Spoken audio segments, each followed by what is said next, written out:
शारदेय नवरात्र हो, वासंतेय नवरात्र या फिर हो आम दिन, यहाँ जिला मुख्यालय से लगभग 160 किलोमीटर दूर स्थित मैहर धाम की महिमा ही निराली है।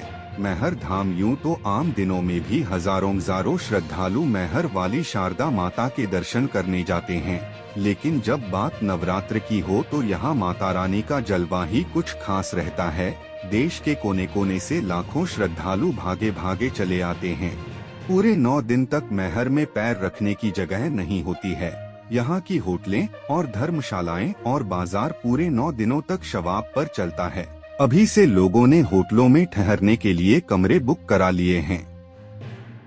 ऐसा ही एक अवसर गुरु पूर्णिमा के दिन भी आता है, जब मैहर धाम के प्रमुख पुजारी पंडित देवी प्रसाद जी महाराज के अनन्य शिष्य और भक्तगण गुरु पूर्णिमा पर मैहर में एकत्रित होते हैं। गुरुजी की भी महिमा निराली है।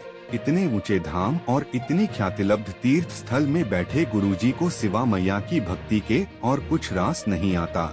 हर आने जाने वाले भक्तों को वे माई माई बोलकर आशीर्वाद देते हैं और जिस पर मन ही मन प्रसन्न हो जाए, समझ लो उस पर साक्षात शारदा माई की कृपा हो जाती है। पुजारी जी को किसी भी चढ़ावे, प्रसाद, दक्षिणा से कोई सरोकार नहीं होता।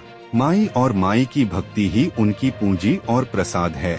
जबलपुर निवासी माई के अनन्य भक्त और गुरु जी के अनन्य शिष्य पंडित मुन्ना तिवारी, राहुल तिवारी, श्रीमती पूनम तिवारी, डॉक्टर अश्विनी त्रिवेदी, बबलू कोष्टा बताते हैं कि गुरुजी पूरी तन्मयता के साथ भक्तिभाव में विभोर होकर शारदा माई की पूजा और आरती करते हैं।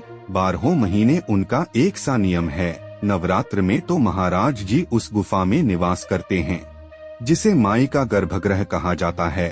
रात के एकांत में इतनी ऊंचाई पर जहां आज भी आल्हा, उदल और शेर व अन्य खतरनाक जीव जंतु माई का फेरा लगाने आते हैं, उनके बीच महाराज जी बिल्कुल विचलित नहीं होते। लेकिन महाराज जी इन बातों का जिक्र कभी किसी से नहीं किया करते। जिन लोगों ने अपनी आंखों से देखा, उन लोगों ने इसे किसी आश्चर्य से कम नहीं समझा। जिस तरह माई शारदा अपने भक्तों पर कृपा बरसाती हैं, ठीक उसी तरह गुरुजी भी माई की छत्रछाया में भक्ति में लीन रहा करते